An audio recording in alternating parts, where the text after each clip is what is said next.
مادر معمولا خورد خوراکتون چیه شما شبانه روز؟ چیزی که میخورید به عنوان شام و نهارتون چیا میخورید؟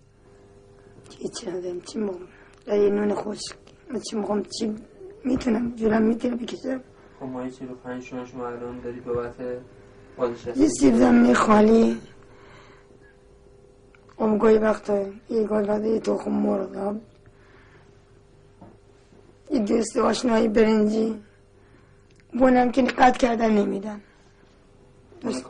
بون کارگری هم 2 سال قطع کردن نمیدن. میدادم میگیرتیم چیز میزی اونم 2 سال قطع کردن نمیدن. حاصل که بخاریتون نفتیه؟ بله. نفتشو از همین محل میخرید؟ از محل میخرید بله. بابا شده بخاریتون خاموشه نفت 2 شب پیش نفت نداشتم. یه حلقه دید از دخترم بود فروختم نفت خریدم آوردم که با خود بچم گرم بشم.